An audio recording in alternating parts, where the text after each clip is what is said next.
It's a Monday evening, so what does that mean? Well, it means that we're back with the World GT Championship here on RaceSpotTV for round number 6 of the championship, right here from the Hungaroring near Budapest. My name is Paul Smith. Alongside me in the commentary box is Peter Mackay. And Peter, we're back with another one of our sprint rounds, 3 20-minute races. Around the Hungaroring, this is an unknown for this championship. They've never raced here.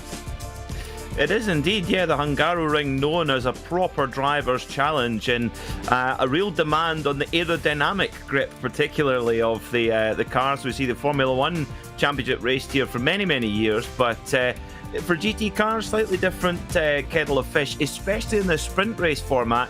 I think today qualifying position and where you land on the reverse grid is going to be vital to your day. Absolutely. It hosted its first Grand Prix back in 1986, did this venue. Had very little changes actually in all of that time, so it's great to see these drivers be able to fight it out there. Let's have a look then at the schedule and see where we've been. So we've already been to Daytona, Silverstone, Interlagos, Mount Panorama. Last week at Circuit Gilles Villeneuve, where we had 2 40-minute feature races with Luke McEwen coming through and winning both of those. Today, Hungaroring, before we head to a week's break. And then after that, Sebring, Circuit de la Sarthe, Mossport, and then further week's break with Watkins Glen, Hockenheim, and the Red Bull Ring to finish off the season on May the 2nd.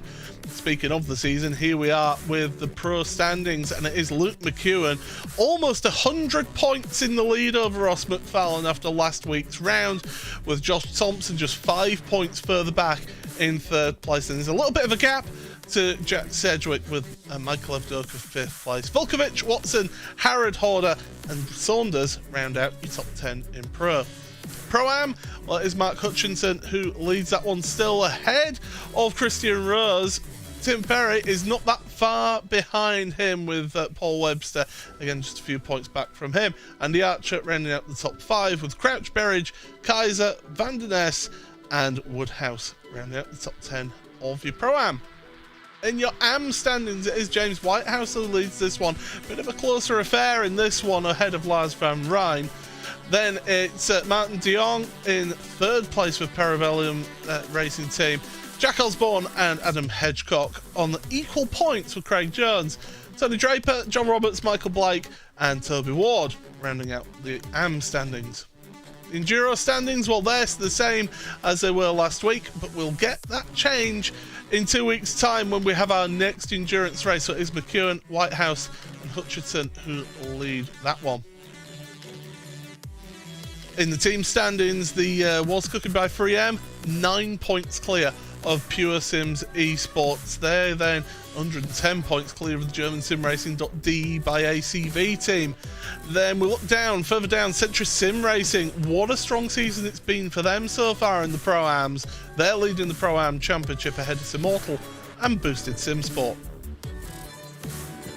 So that's the thing, so as they stand right now. The pro drivers are just finishing their qualifying here, and well, shock horror, it's Luke McEwen who's currently leading the standings here.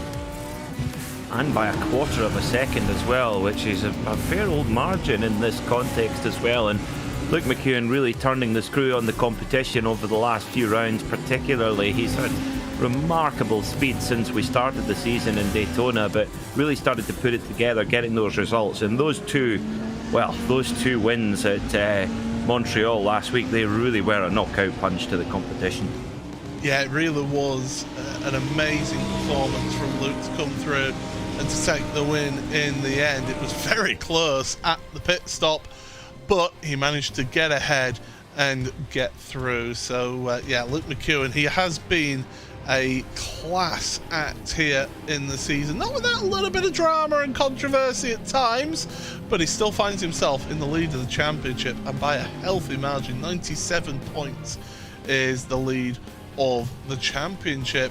Ross McFarlane, his nearest competitor, is in 3rd place on the grid at the moment, but yeah, we'll go through all of that. Michael Evdoka, interested to see him in 2nd place in qualifying, so good work from him. And yeah, there's plenty of pro drivers up at the top of your qualifying standings. So interested to see how this one all plays out here today. There's some of your drivers who are giving a little bit of a behind the scenes look at what's going on. Adam Hedgecock's there, Jonathan Walker, you've got Nick Salapoutis, Josh Thompson. You've also got a Springbok shirt there on, I believe that's James Whitehouse in the middle there, with Adam Watson as well on screen. And of course it's Alex Neller at the bottom as well. But there we go, that's qualifying over and done with. Let's give you your starting grid here today. It is Luke McEwen and Michael Abdoka who share the front row of the grid with Ross McFarlane and Adam Volkovich. Good qualifying from Adam in 4th place. Jack Sedgwick and Leon Penn round out in row number 3. Row 4 for Josh Thompson with Christian Rose, your top Pro-Am driver. Chris van der Ness on the 5th row with Philip Koenig, with Marvin Lesmorman and Ashley Finch on row number 6. Row 7 for Pete Harrod and Mike Horder, with Tim Perry and James Crouch on number 7. Row 8 for Christian Malsharek and Mark Hutchinson. And then row 10, it's Paul Webster. Tony Draper is your top AM driver in qualifying in 20th place, with Alex Neller, Andy Archer, Jack Osborne and Adam State. Next few rows of the grid then, David Baker, Simon Field, James Whitehouse, Jesse Payne-Wilkins. 15th row of the grid for Adam Watson and Brendan Stacey. Jack Belton and Rhys Saunders then the next row, with Lars van Rijn, Ben Gregory, Kevin Kettleman and Eric Haag. Brian Kroon with Lee Berridge, he was your AM leader, but he's been moved up to Pro-Am now after his performances. Craig Jones, Simon Neller, Martin de Jong and Adam Hedgecock. And still they come. Matt Woodhouse with Lockie Brown.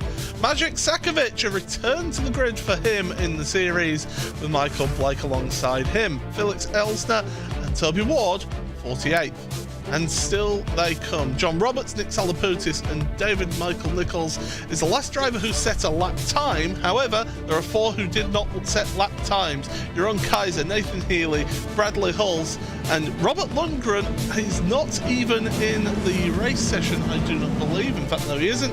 Because, and get this, everybody, he's having to rescue somebody who's stuck in an elevator. No, it's not even. Not all heroes wear capes. Well, good luck, Robert. I'm sure you'll be able to help the person in distress. You'll be the hero around the water cooler tomorrow morning. Well, we're getting all set for the start of this one then. Round the final corner they go. We're all on Luke McEwen for that start. He'll get away. The green flag is out and we're underway for 20 minutes of action. 3 20-minute races here in the World GT Championship tonight. Down towards turn number 1 they go.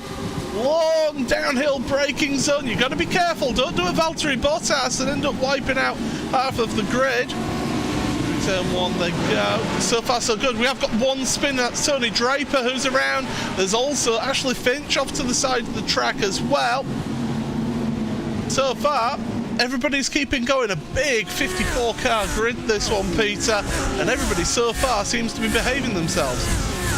Yeah, good start from Jack Sedgwick in the NX Ferrari. Well, he looked to have actually got a position back, but he's been mugged actually by Josh Thompson, who's on a bit of a charge as well in the BMW as well. But it's McEwen from McFarlane, our 2 championship contenders, away as well, and Michael Avdoka there in 3rd after a super qualifying performance. But overtaking at this circuit is so difficult. It's a proper driver circuit, but really difficult to get those moves done. But Josh Thompson's making mockery of that right now. Oh, that's going off the track there, Josh. Let's not get me started on track limits, but Josh already up 3 places on this opening lap here. That BMW on this opening lap has been rapid, and he's got Jack Sedgwick right behind him. His teammate in terms of the team's championship, but they're not teammates when it comes to every other series that they participate in. They are rivals normally.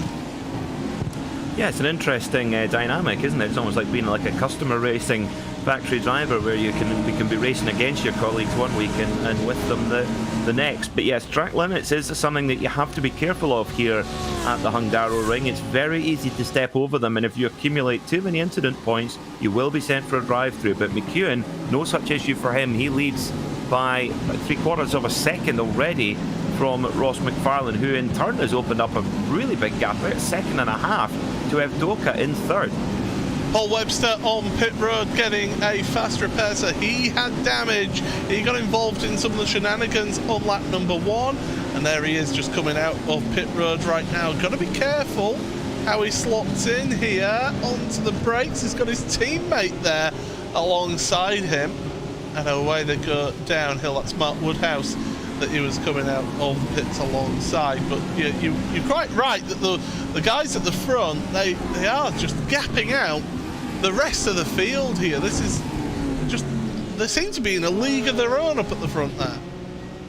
Yeah, it looks like they are, and it looks also like the Lamborghini Huracan as well. It's really been the pick of the bunch this year in the World GT Championship. As it's a strange one there. Looked like maybe a mistake for Thompson, but Evdoka goes back by again. But yeah, it's a huge gap starting to appear now, up to 2.1 seconds from second back to third. But yes, the Lamborghini seems to be the preferred car, but I always find the best drivers are usually going to put the practice in and have the knowledge to know which is the best car to choose at the start of the season. Yeah, certainly. They'll test at various different venues, won't they? They'll try how the car, how each car feels at different venues, and then sort of work to try and get the best one for the season as a whole. Coming across the line, oh, and that's Rhys Saunders. Oh, he's got a very damaged motor car. He's going to be careful going into the pit lane. Hopefully can keep it on pit road. Yes, he does. But that car is certainly crabbing along, so serious damage to Rhys Saunders' car. I was going to point out, in fact, first of all, let's have a look at what happened. It just seems to lose it. Anyone else? But oh, there. That's where the damage happened. So really just a tiny mistake there, but it was sort of extenuated a little bit, but or exaggerated, I should say, that's the correct word. But yeah, it just shows you in a pack as tight as this, if you make a mistake, it's easy to get collected as well. So there's a lot of pressure here in this, particularly in this sprint race format. There's 20 minutes for each race. We've got 3 races coming your way this evening as well. No pit stops in this one, so it's just a straight dash to the flag. Pretty much the same format that we have in the World Touring Car Series on Thursday nights, Paul. The least said about the third race, the better from the weekend. But yeah, as we're going through Horder, then you can see the different lines that people are taking here. That Ferrari 488 Evo in front, number 33, Mark Hutchinson, promoted up from Am to Pro-Am is Mark. So the admins deciding that, which they can very well do in this series, look at the classifications, and if somebody is really outperforming the classification, they can readjust that and to bring them in. So there's been a few changes, and of course, as I say, there's been Chris Wood has left the series, and Maciej Sakovic has come in to replace him. But it's not just the fact that we've got 3 20-minute races here tonight, Peter. You've also got to factor in the inverted grids as well. And I think, yeah, you're right, Paul. I think this is going to be one of the hardest rounds of the season for that reason, because we mentioned how tricky it is to overtake at this track. And with the reverse grid, you've got to be so careful as well. We've seen a number of the leading championship drivers get tangled up in incidents on the reverse grid races, so that's where you've really got to be careful and try and avoid the trouble and maximise each race.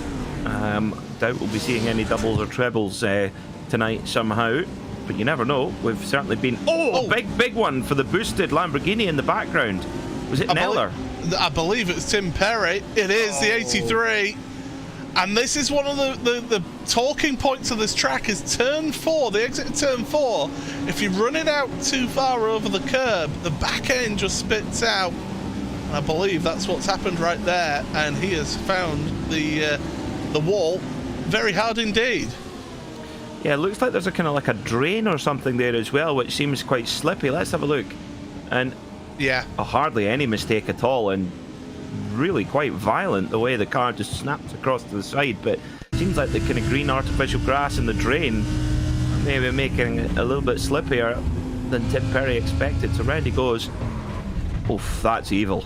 That is evil. It's the back edge of that curb, isn't it? Because you're falling off the a raised curb, a sawtooth curb, and then you drop it onto where there's a drain, and it's just unsettling the car and spinning it round.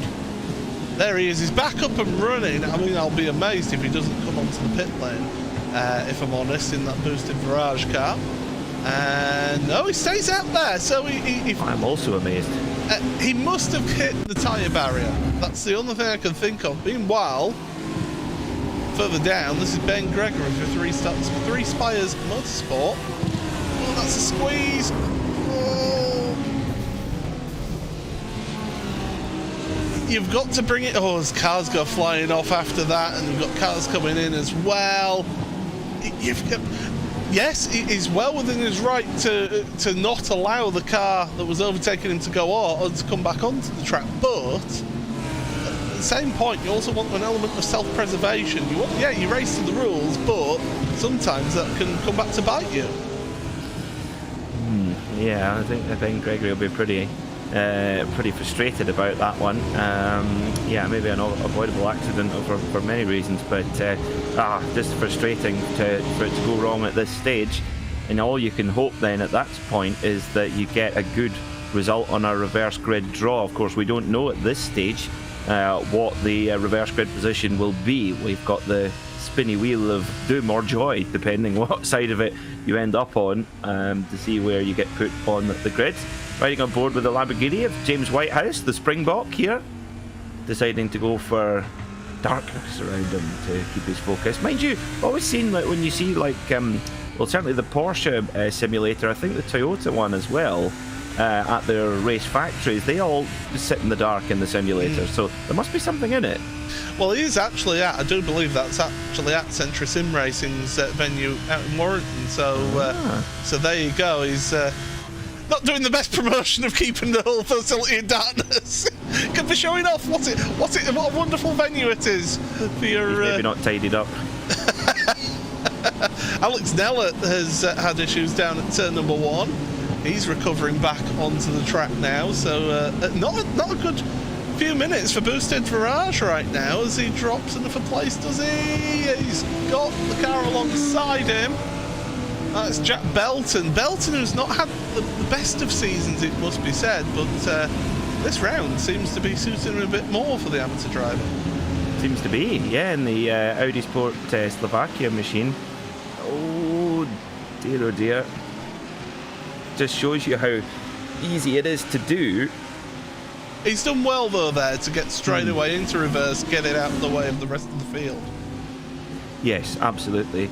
We mentioned the coming back to the drivers at the front, the fast drivers at the peak of the field. Interestingly, on choice of machine, we see some outfits, moving around their choice of car from season to season to see what's best. But interestingly, since the Lamborghini Huracan came along about 18 months ago or so, Pure Sims have really stuck. They've taken the approach of sticking to the Lamborghini Huracan, building up a really good base setup and just sticking with it as Felix Elsner gets turned around at the chicane, and that curb over there is just horrible. You don't want to go over that too quickly, and somehow not getting collected on the way through.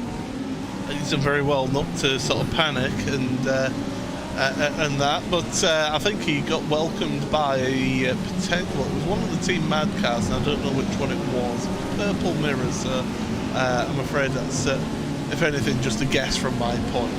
But it wasn't the lime green wheels, so we know it wasn't in your own Kaiser. Here's Marvin Lesmolman then for the German Sim Racing.de by ACV team. 8th place at the moment. He started further down, so he's gained 3 positions in this race. Not going too bad for Marvin right now.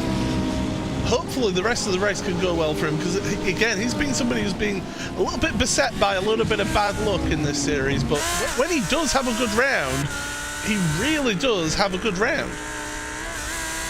Yeah, absolutely. Well, obviously, I'm very jealous of this blue sparkle seat. I would quite fancy one of these for my rig. Looks very comfortable. Nicely trimmed as well. But Marvin in the 666 Audi R8 for GermanSimRacing.de. And he's even got the Fast and the Furious neon lights in there too. Yeah, it certainly has, and some drivers like to have that little bit of an aesthetic. to their rig. So again, it's always good to see the different setups that people have, and it just goes to show that you've got some people like Marvin here who's clearly spent a bit of time and money accumulating that sim rig, but then you go to someone like an Alex Nella or someone like that, very basic setup, but it still works, it's still competitive, so it shows that in sim racing you don't have to have the highest high-end gear. You can really do well with sort of entry-level gear as well. Absolutely. I've got one example I'll give is Johan Hart, when the year he won the iRacing World Rallycross Championship, his wheel went on the blink, and he borrowed his dad's wheel, which was just a kind of standard, pretty much an entry-level wheel. I won't say the brand, it was just an entry-level wheel that you could walk into Argos and buy here in the UK. His Lesmo has a bit of a slide on there, and he went and won the race. He went and won the event. So it is. You're absolutely right, Paul. It does more come down to driver talent. In terms of, the only thing I would say though is it is amazing if you some of the top level equipment, the pedals, the wheels, that kind of thing, the feel and the realism and the immersion they can give it is very cool. But for competitive reasons, you're absolutely right. Oh, magic. Oh dear. Oh well, that was not the magic sandwich that Ben Gregory was wanting right there. No. And ends up getting sent into the wall after having issues earlier on as well as Ben. He's dropped down the order, and I believe he's actually a lap down, is he? Yeah, he will be, being that far back. I mean, Bono House, he won multiple world championships with a base wheel, and I think that was Adam Watson just sideswiping Ben Gregory, who was trying to keep out the way of everybody. Oh dear, yeah, that'll certainly grab the attention there of Adam Watson, and he'll be lucky to. Yeah, you can see there's a slight panic look on Adam's face in that Porsche. Now we've seen how good this Porsche is on the brakes. That's its real party trick, is how good it is on the brake and getting out of the corner. You can really get the power down early. It was Adam exhibits it beautifully there. A move on Mark Hutchison. Does he get it sealed up? He's still there. It's Hutchison. That's right on the edge of what's cricket. Oh my word. Well, there's a terse flash of the lights from Mark Hutchinson right there, as you can see, and Watson moves forward. Whether it was a wholly legitimate move, we'll have to let the stewards decide that one here. But of course, any incidents that get reported to the stewards are done post-event, so you won't be seeing any live stewarding during the race here. It'll be after the event where any penalties are applied. 4 minutes and 42 seconds remaining here, and Luke McEwen has a 2.2 second lead over Ross McFarlane right now, with Michael Evdoka in third place, still hanging on to third place right now. That's your top three overall. In Pro-Am, Christian Rose is in 9th place, with James Crouch and Chris Van der Ness 11th and 12th. Your top AM driver is Jack Osborne in 19th place. As car onto pit road, that's Adam Watson. I think he may have a drive-through penalty potentially through accumulating incident points. I think so. Yeah, there's the warning then, that it is possible to rack up enough incident points to justify a drive-through penalty, and that's basically a threshold set pre-race. If you abuse track limits a certain number of times, if you have contact with other drivers, it's all scored accordingly. And Adam Watson, he certainly has been getting his elbows out, that's for sure, and he's paid the price. This circuit is really, really tough for those track limits because it has such enormous runoff areas that it's so easy to just straighten the wheel up and then end up just clipping over that border line, as Eric Hagg has had a bit of a spin here.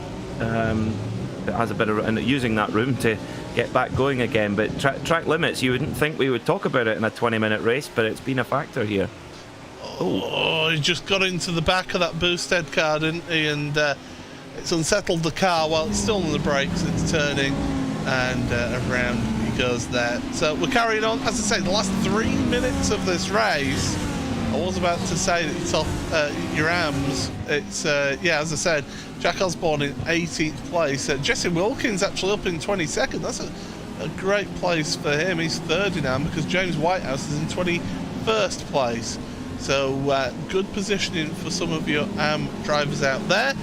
Still, plenty of action to see here. Mike Horder right on the tail of Chris van der Ness, and the two Evo SR Ferraris are certainly line astern right now as they come out that final corner, and we've got about 2 laps remaining here in this race, and Horder has been stuck behind van der Ness for quite a while, but we saw at Bathurst, didn't we, just how good a defensive driver van der Ness can be. That we did, yes, absolutely. And again, coming back to the point of outfits that stick to a certain brand of car and try and, you know, work and develop a setup over time rather than hopping between cars on what is perceived to be the best. Evo SR definitely have shown a loyalty to this Ferrari 488. It was obviously embargo lifting day today because my YouTube notifications have been peppered with the new video reviews of the new 296 Ferrari, the V6 hybrid. It looks an amazing piece of kit, and they're going to be making a GT3 car out of that to replace the 488, the evergreen 488, I guess minus the hybrid system, I suppose. But a very, very cool road car indeed. Just £250,000 though. Thank you very much. Now, Ross McFarlane, yeah, I know, plus options. If you want the Fiorano expensive unnecessary pack, that'll be 26,000 for some stickers and something, I don't know, a carbon keyring or something. Anyway, yeah, coming back to Ross McFarlane, he's our fastest lap holder. Still about 2.2 seconds back from McEwen, who looks to have checked out, but Ross McFarlane's fastest lap, 142.9.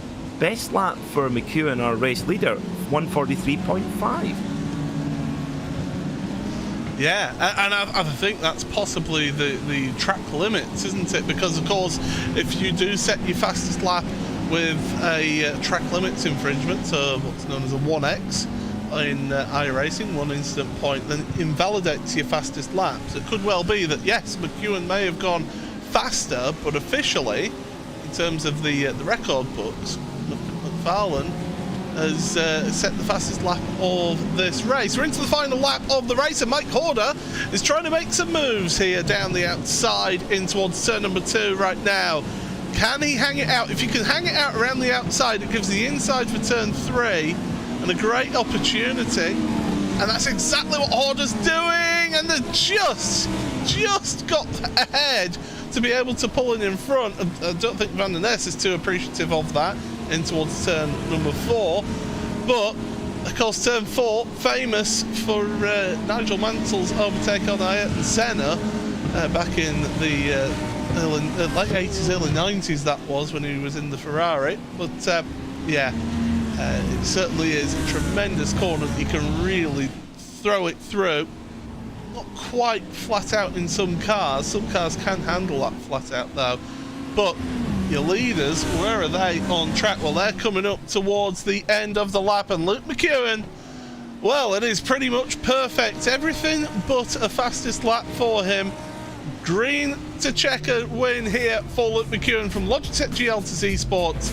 Across the line, flashes the headlights. He's happy with that first race of the evening. Ross McFarlane and Michael Avdoka second and third in the end. Christian Rose is going to come across the line for your leading Pro-Am car, but meanwhile van der Ness hasn't been able to get ahead of Mike Horder here, so out the final corner they go in that order, and Jack Osborne's just come across the line now to take your Am victory here today. A relatively tame affair, that one, I'm going to say, Peter, but there were a few incidents, but mainly sort of 2-car incidents, no sort of major, massive issue out there.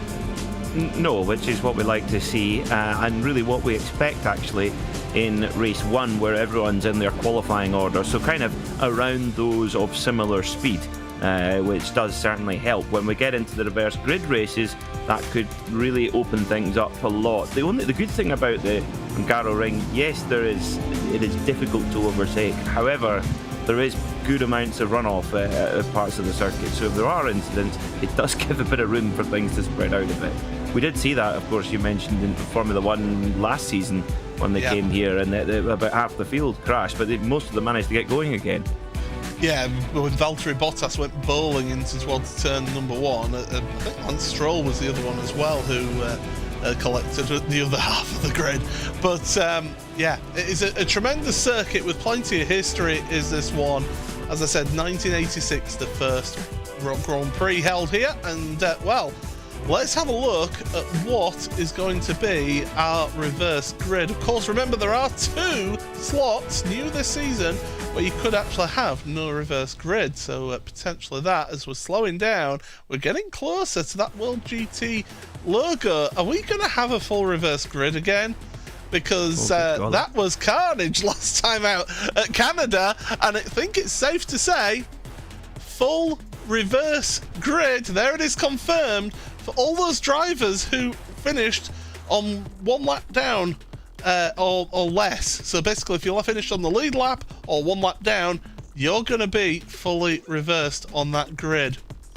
Well, let's take you through your unofficial race results and find out who is on pole position. So Luke McEwen then, race winner for Logitech GLTC Sports, and Pure Sims, good result for them, 2nd and 3rd for Ross McFarlane and Michael F. Durka, with Josh Thompson and Jack Sedgwick, 2 teammates themselves, 4th and 5th place. Adam Volkovich, the top of your German simracing.de by ACV drivers, ahead of Leon Penn, again another Pure Sims esports driver. Great result for them out that first race. Marvin Les-Molman and Philip Koenig as well, with Christian Rose, your top Pro-Am, in 10th place.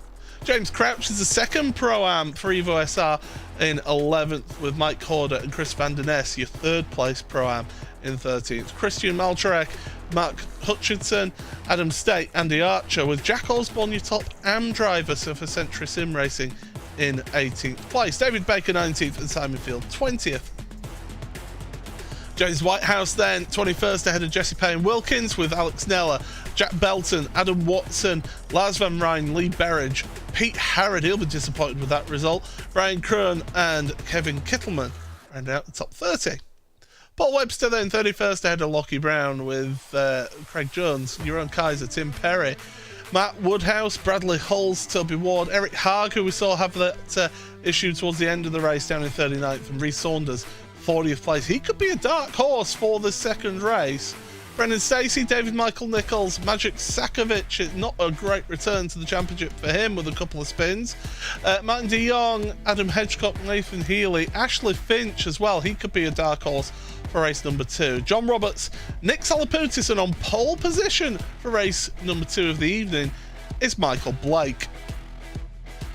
Felix Elsner, Ben Gregory, Simon Neller, Tony Draper, and Robert Lundgren did not take the race start. So that is how things stand. A 50, that's right, 50 car reverse grid. I mean, I'm going to have my finger ready on the button to call the safety car on this one, I feel. Well, you certainly had to use it for Montreal a couple of weeks ago, Paul, but of course the roads are a little bit narrower there on that street circuit. And we saw, of course, drivers being able to recover. We've been using that during that safety car period. However, this is different with the shorter race, no mandatory pit stop anyway. So the drivers heading through the field are going to have to be mighty careful, because it's going to be tricky. And it's a track, as you mentioned, not easy to overtake at around here. It's so easy to get involved in an incident, and it's incidents that can actually add up as penalties for you, and that can really have a detrimental effect on your championship, of course. That's right, and look what happened to Adam Watson in that race. He accumulated exceeded his incident point limit and had to take a drive-through penalty in a 20-minute race. That's just game over. So, and the thing is, as we know, the way that the iRacing incident system works, the track limits are what they are, but the contact, you don't necessarily have to be at fault. You just need to be hit 3 times, and all of a sudden you've got 12 incident points on your record. I've been in races where you've literally not hit anybody, and you've been sent to, because you've been rammed up the back 4 or 5 times, and you get sent to the pit lane. So that's what drivers like Ross McFarlane, Luke McEwen, Josh Thompson, Jack Sedgwick, etc. are going to have to be mighty careful of. And these are the scenarios where Ross McFarlane comes into his own. This is why he's won so many championships in this format. Yeah, absolutely. He's our current champion, of course, going into this season is Ross. But season 11, he's having a fight on his hand with Luke McEwen, it's been so quick. And just consistently quick as well. It's not the fact that he's got 1 lap pace, because a lot of these drivers have got 1 lap pace, but it's been able to do that just lap after lap after lap. It reminds me almost of, bringing back to the history of the Hungaroring, Michael Schumacher having to change pit strategy and says, right, we need 26 qualifying laps out of you, please, Michael.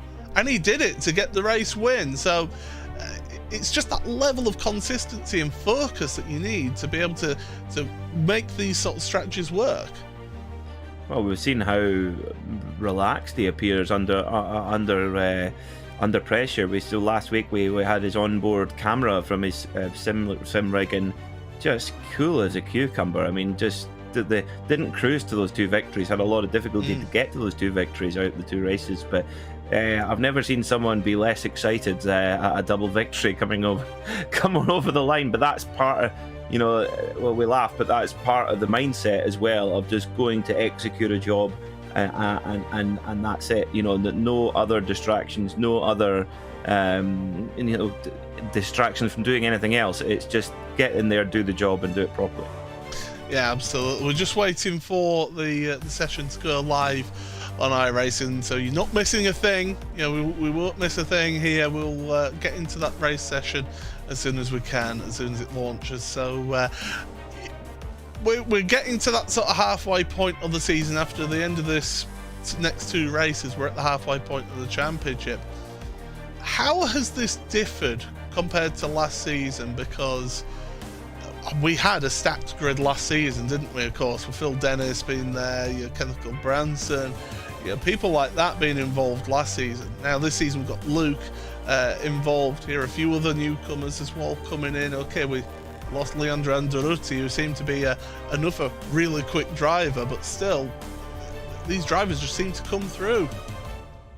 Yeah, it does seem that Luke McEwen has kind of taken up that mantle from Phil Dennis of being so fast, particularly the second half of last season. Phil Dennis was just extraordinary, and Luke McEwen's really taken that mantle on. And it's hard to say with Phil not being here, but you could make an argument that Luke's raised the bar again, because it really has been quite special what he's been able to do this season, and in both in qualifying but also in the races. So I think that's been that's probably been the biggest takeaway. I know it's easy to talk about what's been going on at the front, but yeah, it does seem that the bar has been ratcheted up quite a bit. But we see it every season. We started coverage of the World GT Championship in season 8 of this championship, and we've just seen it season after season after season, just the level of competition rise and rise and rise. And it's a credit to the not just the competitors but the admins of the series as well, to create a series that people want to get involved with. Having a waiting list of people wanting to get involved in the championship, it really is something great of this championship here. It is, and we can't stress enough how difficult that is to do. Yeah. Virtual motorsport has a lot of challenges that outdoor motorsport does not have. Driver conduct, driver standards can be difficult to keep under control. We how often do we see in the world of social media where people are more braver to say things that they wouldn't say in real life? If you had an incident with somebody at a club meeting at Brands Hatch or Donington or wherever, you've got to have if you're angry about something, you've got to have the guts to get out your car, go over to the other team's awning and have a discussion with them. But usually by the time you've got back to the pits, you've got out the car and taken your helmet off, normally it's cooled down by then and you let it go. In virtual motorsport, because most people are communicating to each other through a virtual means, through chat room, etc., that can make things really quite tense at times, where people are more keen to really speak their mind, and that can have a problem. So my point is that that is why the organisers have done such a super job to keep that under control, to have a good environment for people to go racing and having some great competition at the end of the day. But we cannot stress enough how hard a balancing act that is to achieve. Well done. So what you're saying here, Peter, is that the organisers should put together a in-person LAN event, and if anybody's unhappy, they've got a designated discussion area around the back of the paddock. I would think you would get people who were incredibly vocal being incredibly unvocal very quickly, and they would just stick to themselves. I think you would see that. But that's one of the challenges, and it is, there are a lot of championships and paddocks that, you know, break to pieces, to be honest. I've seen it happen so many times, so have you, and I think that just says how good an effort that the World GT Championship organisers do. I once was involved in a club rally, and the MSA chief, MSA clerk of the course, but Steward was there, and he says, "Oh, do you know what? I normally do karting, and this is just a breeze compared to that, because you've not just got the drivers on the track, you've also got the parents of the drivers in the paddock at each other's throats as well." So he said, "Oh, this is a breeze, it's rallying, you'll get on." Well, that's the good thing about rallying, not having side-to-side racing. There are particular not kill, there are one or two championships where, just by pure nature of the way that the racing works, Legends is one of them. My goodness me, that's tensions can run high, but it's the type of racing, you know. It's look at NASCAR at the very top level of motorsport. You know, how often do you see NASCAR drivers get out of the car and want to rip each other's head off, because it's a pretty fierce form of motor racing. Touring cars, I mean, we all remember Matt Neal and Jason Plato at Rockingham. It's usually Matt Neal and Jason Plato normally. I'm sure there's YouTube compilations that you can look up. So yeah, it's it can happen. But you know what? What could, I'm sure, is proven to or should be able to calm everybody's anger at times would just be a nice comfy pair of 3M sim racing gloves, Paul, because how can you possibly be angry when you've got a pair of those in your hands? You just know how to segue into one of those sponsor talks, as I'm just getting myself into the session myself. But 3M, of course, are a long-time sponsor of this championship and a real supporter of the championship, providing some of the gear for prizes for this championship. And of course, coming to the season, brand new sponsor of the season, Coach Dave Academy as well. You know, again, that just goes to show that the level of the championship is just increased time and time again, to the point where sponsors actually actively want to be involved and participate in the series. Yeah, exactly. When you're wanting to put your it's not just the kind of exposure part, it's what you're aligning your brand with and the quality of what you're aligning your brand with. You know, that's why that's why Ferrari won't find it too difficult to find sponsors for their F1 car, for example. Aston Martin would be maybe another one that you could add into that. So yeah, it definitely is about who you align yourself with. But those, as I say, I need to get myself a pair of those 3M sim racing gloves, so you can text while you're preparing to go out for your next session. Yeah, absolutely. It's they're a good little product. I actually, as part of the promotion for the series, got sent a pair of them, and I've been using them for racing since then. So thank you very much, 3M, for providing those to me. I much appreciate it. But yeah, looking at this series then, the second race is going to be coming up in just a few moments' time. 50 car reverse grid we've got here out of a 54 car starters last race. It's a case of a great opportunity for those who maybe don't normally get a top 20 result. It's a tremendous opportunity for one of those drivers to now find themselves up there in the top 20 and get themselves some really good points. Specifically, I'm thinking some of the AM drivers who are further down in the order, perhaps. This is a great opportunity to get themselves a ton of points. Well, this could be one of the most important races in the AM Championship this year, in this season. Because, as you rightly say, if you can hang on, if you've got a good grid position, you can hang on, run your pace as you normally would. If some Pro or Pro-Am cars go by you, so what? Just hang on. Run your pace, and you will be rewarded at the end of the day. If you try and rush it and try and get into a punch-up with a pro driver, you will end up on the wrong side of it. That's the one thing for sure. We've seen it so many times, and that's going to be the key. The AM drivers that can handle this challenge best will really, really reap the rewards for their championship charge.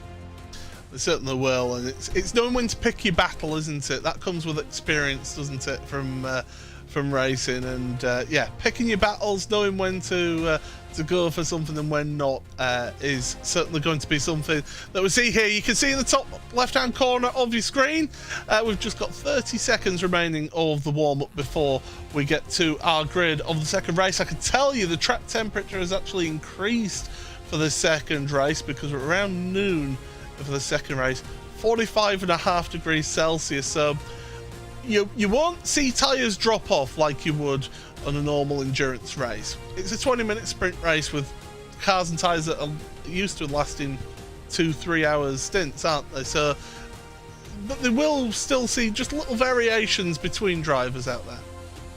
And the one thing is, at that track temperature, the track will be greasy, so the grip level will be low, and it will be lower than it was in race 1. Again, in the excitement of those opening laps, very easy to forget that. I hope not, but we could see some errors in these opening laps because the track will be greasy at that excessively high track temperature. Right, well, let's, without any further ado, give you your starting grid for race number 2. And as I said, it is Michael Blake and Nick Salaputis who share the front row of the grid. Then John Roberts, Ashley Finch, Nathan Healy and Adam Hedgecock, your next ones. Then it's Martin de Jong, Magic Sakovic, David Michael Nichols with Brendan Stacey, Rhys Saunders and Eric Haag. Toby Ward, Bradley Hulse with Mark Woodhouse and Tim Perry, Jeroen Kaiser and Craig Jones.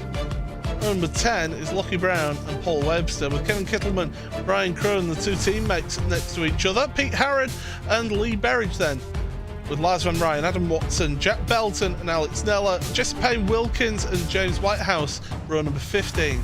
Row 16, Simon Field and David Baker, with Jack Osborne and Tony Archer, Adam State and Mark Hutchinson on the next row of the grid. And Christian Malcherek with Chris Van Der Ness. Row 20 is Mike Horder and James Crouch, with Christian Rose and Philip Koenig in the next row of the grid. Marvin Lesmorman with Leon Penn, Adam Volkovich, Adam Cedric, Jack Cedric should I say, Josh Thompson and Michael Evdoka. With the front two from the first race, Ross McFarlane, Luke McEwen, Felix Elsner, Ben Gregory, Simon Ella and Tony Draper round out your 54 car field. The drivers are underway. The Chevy Silverado is at the head of the field. That will peel off into the pit lane, and we have got another 20 minutes of racing action here in the World GT Championship. And Michael Blake, is he going early here? I do believe he is. He's already gone. He's left them for dead at the front of your field. So it is the start of the second race of the evening. We've got a car, there's smoke in the background. Something's happened further back, but down towards turn number 1, and we've got 2 cars around 3. Luke McEwen's involved in that. Luke McEwen's in the wall.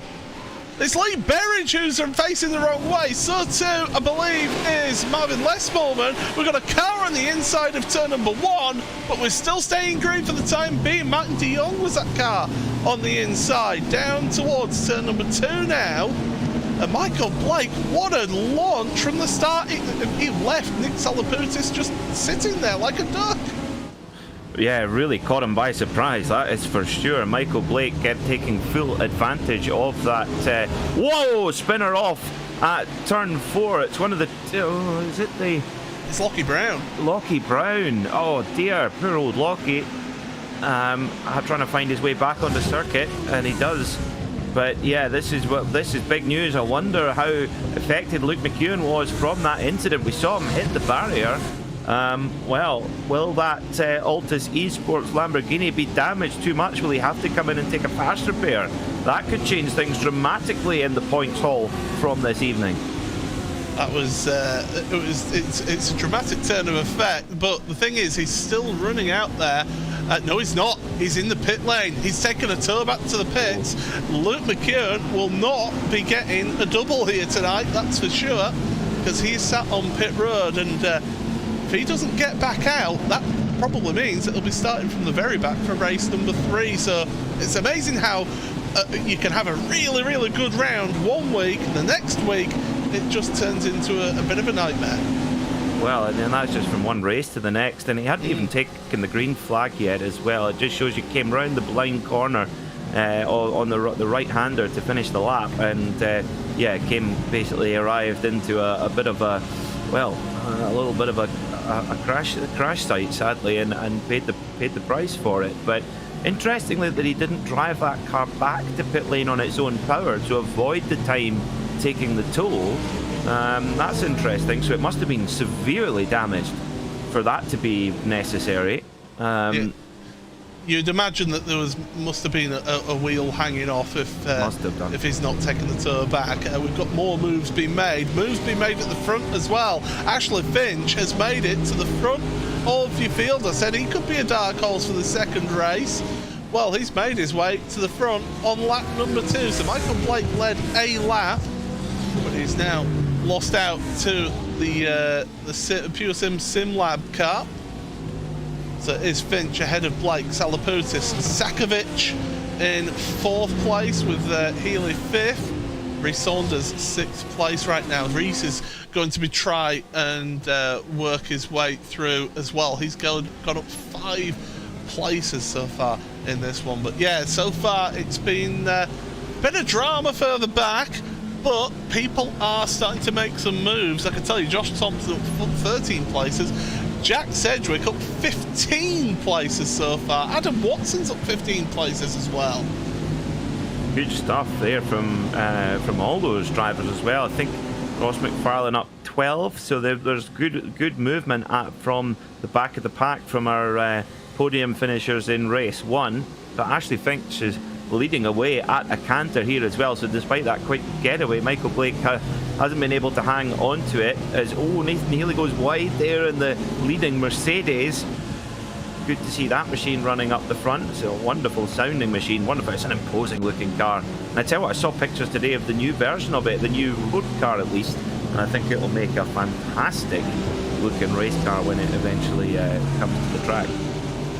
Yeah, so Healy losing that 5th place to Reece Saunders, managing to stay ahead of Brendan Stacey and Eric Haag to come through turn number 4 once again.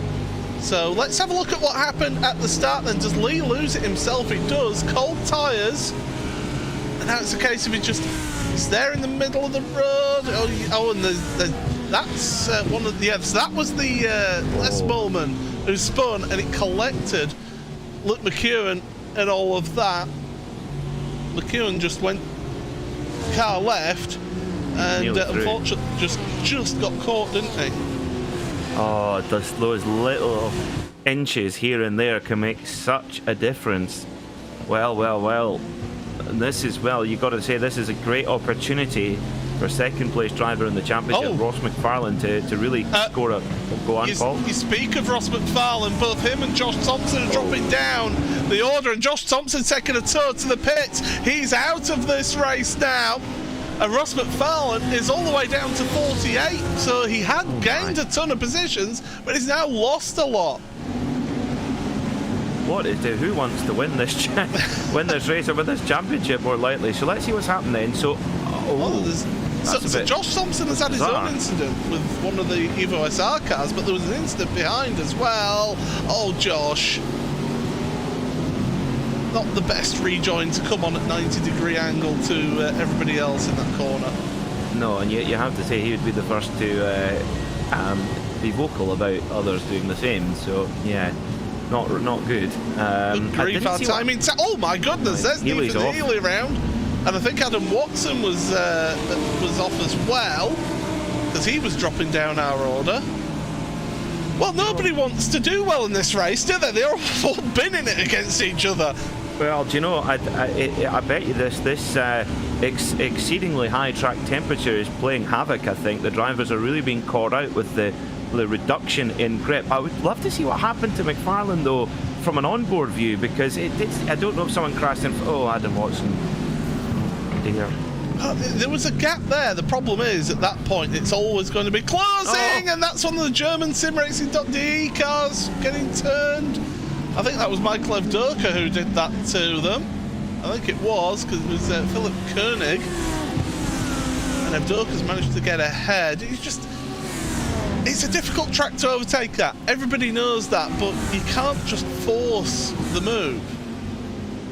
No, because you'll pay the price for it, and likely the person you're overtaking will pay the price for it as well. So, try and dissect here. So this one of the German sim racing cars takes a huge lunge, misses the apex, bang, crashes into the side of one of the Audi Sport Slovakia cars. Really quite a scrappy race here. I think the mixture of a full reverse grid, high track temperature, really not helping matters at all. But like I say, I really don't know if it was a spinner in front of McFarlane or whether he got into the back of somebody. It was hard to tell from that angle, but nevertheless, it's the result is that he's down showing in 46th position at the moment. Well, here we go. So this is what happened. So, there's McFarlane. He was trying to get out the way of the mess that was happening there. There's no other word for it. And, oh my goodness, we've got another car off. That's Hedgecock. He's off there. Bradley Hulse is showing us stopped. There's a Team Mad car crabbing along out of the runoff area. So, what on earth has happened there with Hedgecock, Hulse, and one of the Team Mad cars? I didn't catch which one. Well, let's have a look. It's Mark Woodhouse, blue wheels. Well, this is going to all tighten. Oh dear, that's. And there's the innocent party in all of that. So it was one Team Mad car that half turned Hedgecock. Then it all gets a bit messy. Hulse got turned, and another Team Mad car was the innocent party in all of that. Goodness, I mean, it does seem that, you know, we've mentioned it quite a few times over the broadcast already. There's a really tricky circuit to overtake, but we're just seeing the difference between race 1 and race 2 is we're now seeing the drivers really rush the moves and really try and manufacture moves that aren't there. And the problem is with the field being so tightly packed, if you have one clash, it then takes 4 or 5 cars with them. I mean, look at this train, it's almost the length of the front straight, so one driver makes a rash move here, they're all off. So, big lunge up the inside there. Can't get the move done. Woodhouse does give the room. Riding on board with Alex Neller. Yeah, so it's Neller. He's smiling. Look at him. He's loving it. Pete Harrod is attacking your own Kaiser. Now, those two are no stranger to each other. They've competed many a time, and Neller trying to go around the outside of Harrod. I mean, you got to wake up pretty early to try and get around the outside of Harrod as they go down in towards turn number 4. Can be done, of course, but it's very tricky. But Kaiser, he's just holding this defensive line everywhere, and it's holding everyone up behind him. I've said it before and I'll say it again. It's like a bank holiday queue of traffic behind a caravan, with the caravan going, well, roads are nice and clear today. Yes, well, it's you can see this sometimes at Brands Hatch as well, where you can just sort of park it in the on the inside and make it very difficult for those following you to get by. So still after all that, Ashley Finch leads by 2.3 seconds from Michael Blake. Michael Blake, great run from him from pole position, we talked about it, making full use of that grid spot. There's only 9 minutes to go. He's in second overall, and in the AM class, he's in for a huge haul here. Oh my Gideon. There's some contact. There's a bit more contact. And well, Neller's around. Where do you look? And well, he's got to be patient now. He's got to wait. He's facing the wrong way. Please do not swear. And he'll go now. He's had to wait. Oh, no, you won't go now. Let's go and Austin Powers it, perhaps. Nope, he's getting back up and running. Can that car run, actually? We'll find out. He's got a car to his inside, so we'll have a look at, well, I think there's a big exhale of breath right there from Alex. That was I've got to do all that again now. And he's only got 8.5. There's still 8.5 minutes of this race. I think like we've had a race worth of action just in the first half of the race here. I don't even know where to begin. I don't think we've seen a race like this all season. So Pete was half losing it. Nella's then had to park it in the middle of the road, and it's bad luck. And he's getting bullied, and then bang! Oh, I mean, it's not the best rejoin by the satellite racing car, because that one was completely off the track around the outside. Well, Marvin Messmallman, something's happened to him. Oh, he's just had a... Well, that seems rather tame compared to everything else that we've seen so far in this race. I think his car's got damaged because he was just off the road a couple of moments ago. So I think that's where the damage happened, and then the car's not behaving as he would normally expect it in factory trim. Right. Well, let's try and dissect it. Are there any of the top running kind of championship contending drivers who have profited from this? Do you know what? There isn't really. Apart from Jack Sedgwick, yes, of course. Yeah, Jack Sedgwick, 11th place plus 35 places. He's the big profiteer from this. Yeah, he has had a really, really good race out of this. As down to turn number 1, more side-by-side action further down. You got to have eyes in the back of your head with this race, don't you? There seems to be action happening all over. As there's David Baker coming off of pit road. So he's had to get a free repair. Don't forget, you do get a free repair in these series. So yeah, it's a case of you can get repairs if you need them. There's the move being made. No, not quite yet. Craig Jones and Jack Belton battling it out. Belton's trying left, right, and centre to get past. None forthcoming so far. It is a bit unusual, but both Josh Thompson and Luke McEwen are in the pit lane and not unfinished. That's very strange because, particularly, with Luke McEwen leading the championship by a considerable margin, could have come in, taken that fast repair, and at least had a good go at trying to get some positions back as others dropped away. But they're guaranteed now to start from the very back of the pack again, and well, they've seen how difficult that can be. Philip Koenig. Yeah, that's that curve again. That curve strikes once again. Those mid-engine cars do not like it. If they twitch that short wheelbase, you've got to be quick on top of it. A lot of the time, you just can't. And the Audi's got that reputation. It's a fast race car, but it is twitchy. It is a knife-edge car. As we look to the front then, Ashler Finch then is in the lead of this by 4 seconds over Michael Blake, who's your top AM driver. Your top Pro-Am driver is Maciej Sakovic in 3rd place in this race so far. Reece Saunders, though, putting the pressure on Maciej Sakovic in front of him through turn 4. And look at how much he's able to close up in that BMW. Sakovic runs wide, but you can get the drive out that corner, out of turn 5 with that wider line. Saunders looking to the inside. Nothing there so far. No. Oh, who's that? Is that Kaiser? No. Yes. It is. Your own Kaiser's off in the Team Mad Porsche with the kind of spearmint polo wheels on that machine. And losing positions hand over fist. There goes Evdoka as well. Good run from him, actually. We've not said much about Michael Evdoka. Of course, finished on the podium in race 1 and up to 16th. That's a good run. Whoa. He's done well to save that, going, to be fair. You're on. A great run from Evdoka. Yeah, it is. Well, we did say that Jack Sedgwick is doing well. He's up another place now. He's up into 8th place. That's just a casual 38 places running through. And that just goes to show the experience of working your way through a tight field. And yes, he's had a few incidents go his way as well, but it just goes to show that he's finding those gaps out there and making those moves when they count. Yeah, well, it's interesting. I think Jack's due a little bit of luck. We see him running the World Touring Car Series, and he's not had a great deal of luck there, where we've seen him taking out the game in reverse grid races quite often.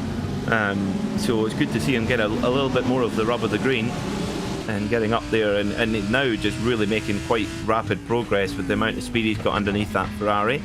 So we ride with Nick Salputis. Good run from Nick.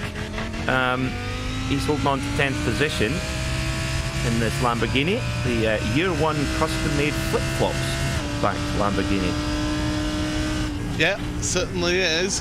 You can't miss those cars out there on the track, that's for sure. Or the can't miss his shirt as well. Yeah, I was going to say that. But yeah, 10th place for Nick. He didn't have the best of times last week, did he, in Canada? After starting from race number 2. As through we go, and that's Michael Evdoka then that we're looking at. Again, another one who has had a really good run through the field. 33 positions gained from Michael in this second race.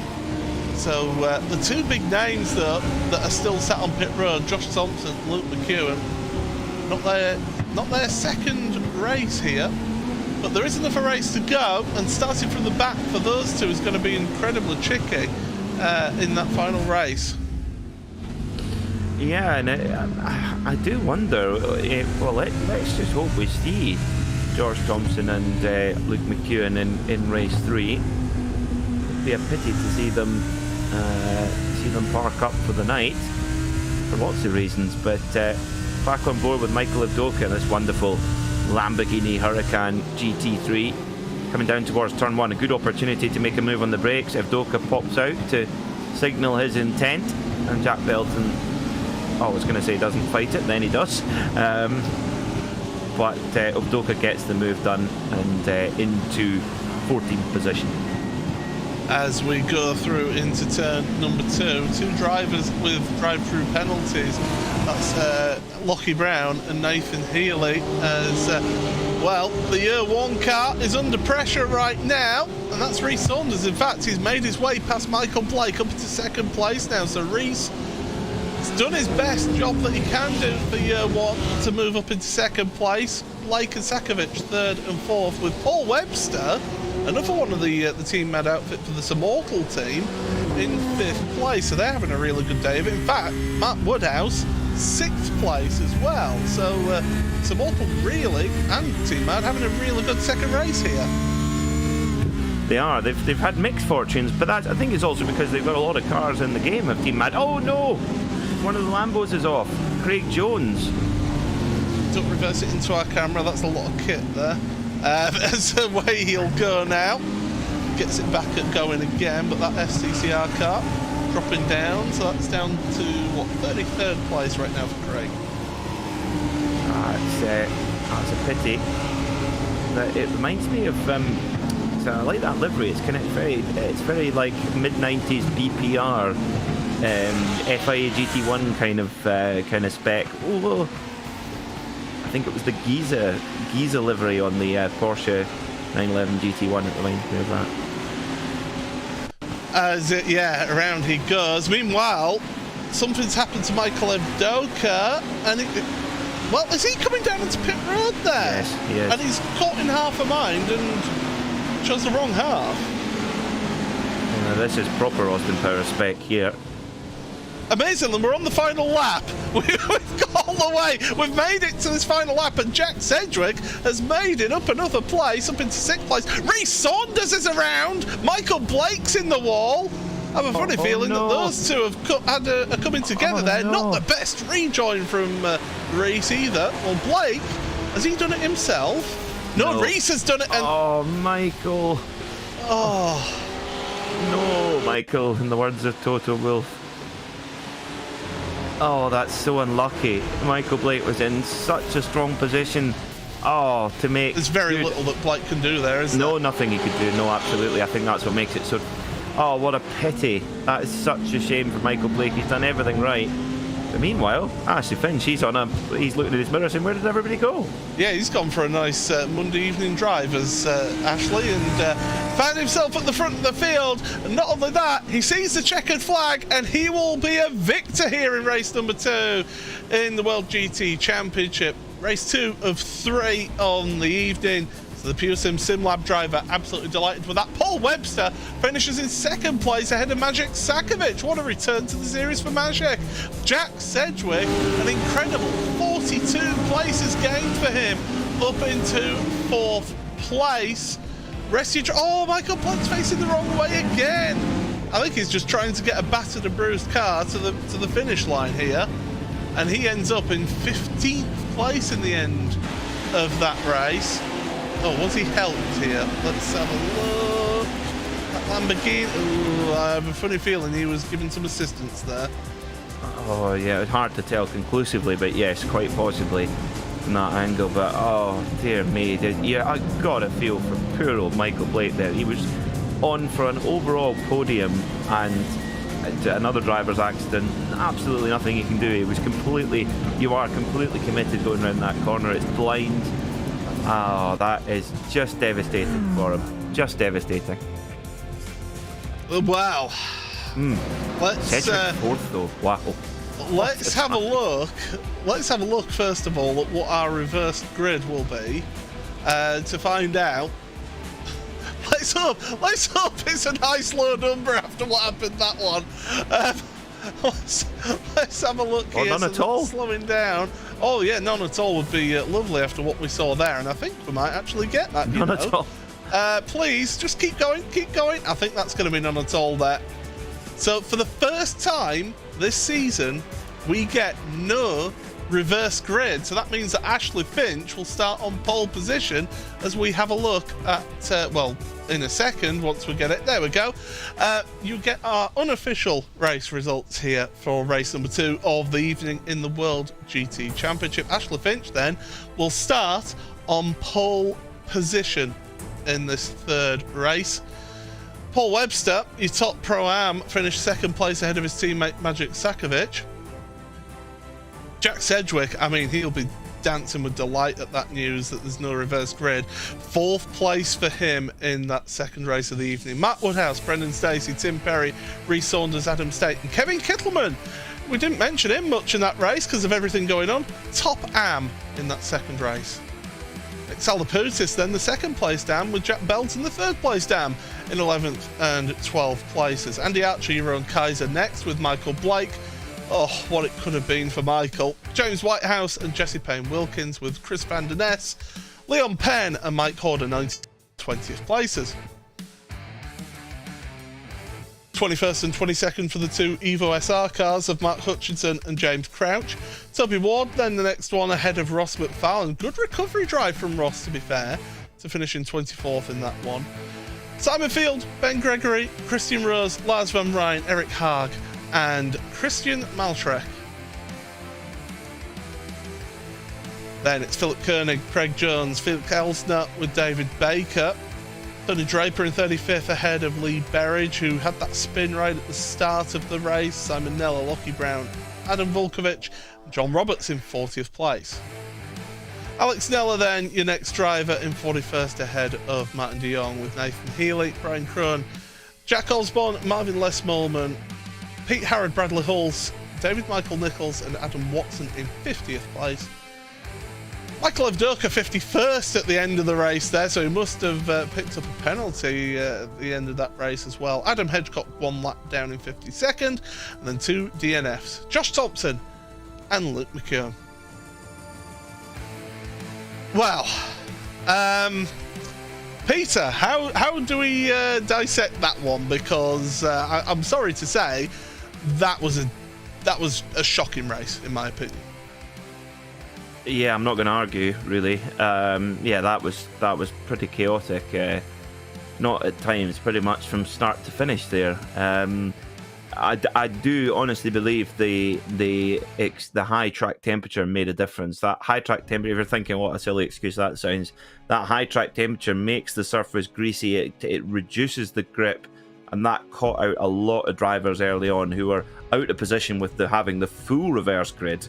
There was pretty much everybody was complete as far out of position as they could get, and that was just the kind of potent mix that gave us what it was. I mean, Hungaroring is a very unique style of circuit. It's a proper driver's track. A qualifying lap round Hungaroring is just fantastic. I'm fully in your camp there, Paul, that it is a brilliant track to drive. However, to race the track, you've really got to accept it for what it is. If you try and force moves that just aren't there, well, we just saw exactly what can happen when you do that. Yeah, absolutely. And to be honest, with some of the stuff that we saw out there was quite amateurish, in my opinion. Some of the rejoins that we saw in that second race were shocking. I'm looking at you, Josh, with that one in your incident. It wasn't just Josh, but it was a particular bad one, was that. In fact, I could feel Conor Maddock just feeling the rage from him with that rejoin, and some of the others as well. But also, it was a race of attrition. We saw people making mistakes out there as well. It's a track that does bite back as well. Well, one particular example is when you're coming around the fast left-hander. I think it's turn 4, turn 4, turn 5, and it's blind, and that was, of course, where we saw Michael Blake's incredible run. We must say how well he drove, and he was just rotten unlucky there. And how many times did we see it onboard shots where the driver looks to have appeared to have nailed the corner perfect up on the curb, and then wham, the car's on the wall, and you go, where did that come from? And I'm sure the drivers thought that too. So yeah, it is a really tricky circuit to get right. Keeping those incident points down is difficult, and that no doubt played on some of the drivers' minds. And I actually don't know what we're going to see here in race 3. The field appears to be still pretty jumbled up after all the chaos that we saw. So we've still got a lot of fast drivers coming through the field. But if you're Jack Sedgwick right now, I think we can almost just about hear him dancing a jig right now. Well, I mean, we're saying that. We're saying that, but I am sort of hearing musings that Jack Sedgwick was meant to serve a qualifying penalty, i.e. not allowed to qualify, and he set a qualifying lap. So that would mean a disqualification from race number 1's results, in theory. If not full disqualification for that. I don't know, it would be up to the stewards to decide that. Yeah, that's... Again, it's people not paying attention to the rules and regulations of the series and being naughty boys, which unfortunately gets you further penalties. That is a bizarre one, isn't it? Well, that then flips things on its head again. In terms of the championship, it basically means that 3 of the championship contenders have all scored nothing in at least one of those races tonight. Well, that's maybe if you look at Luke McEwen, it looked to be really, obviously race 1, that seems a long time ago now. Race 2 gets taken out before he even reaches the green flag, to really no fault of his own, really. And then, thinking, oh no, here we go, I'm going to lose ground to my rivals. And they all hit problems of varying types. So, what a bizarre night we're having here. Yeah, certainly is. We've got one more race to go here. That's for sure. We can guarantee you that there will be a race take part momentarily, and no reverse grid. We've never seen this before in this series. It was something that was introduced to the reverse grid draw for the season, and it's just added that little bit of a twist on the whole thing of having an inverted grid, having that possibility of no reverse grid, meaning that we're starting how we finished in that second race. We've again got people out of place who would have thought, all right, well, I finished further down in the order in that race too, but I'll get a good reverse grid draw. All of a sudden, I'm still further down the grid than what I expected to be. And that really, you already feel for poor old Michael Blake anyway. But it would, that incident, it was just not his fault at all. A car crashing in front of him, nothing he could have done, and he then would have, of course, not only scored a whole chunk of points towards the AM Championship, he would have also had a brilliant grid position for race 3. But it's all if buts and maybes, and that's why this championship is so hotly contested and so difficult to win, when you've got so many races over 12 rounds, 12 kind of race meetings. And I'm just looking up at my timing screen now to see who the kind of danger men are in race 3, but I think a lot of the real hot shots, they are way back in the pack. They've all got work to do. Yeah, Ashler Finch, Jack Sedgwick, you would imagine will be up there. Reece Saunders will want to try and make amends for what happened at the end of that second race. And you've got to look further down to like 19th, 20th place. Leon Penn, Mike Horder has been potentials for coming through the field. So Ross McFarlane finished 24th, which I said it when we were going through the run through of the finishing positions. After being involved in an incident and being down in 46th, I think it was, to get back to 24th is one heck of a drive from Ross. Let's not take it away from him. No, absolutely. I think that is very, very impressive to make it up the field that much, and that could play a real factor in this race 3 as well, with his rivals having the issues that they've had. And again, it's kind of classic Ross McFarlane, isn't it? It's kind of making the very most out of every situation. It's interesting to see as well. We're getting some quite significant debate on our RaceSpotTV chat of the reasonings behind the pretty chaotic encounter we've just witnessed. Yeah, people are, and thank you so much for contributing to the debate there. It's it's a combination of various factors, and I think that some people do try and make moves when moves aren't on, because they're in a desperate panic. They're driving like the pants are on fire and in a desperate panic to get as far up as possible. You've got people who maybe aren't used to being up towards the front of a field as well, who are looking in the mirrors a lot and trying to defend like it's the last lap of a 24-hour race and you're coming down to the bus stop chicane at Daytona. You got all sorts of different things that can contribute towards it. As you said, the hot track temperature making it a bit greasy for them out there. Good job we've not got rain yet. Throw that in the mix, that would have been even more chaotic.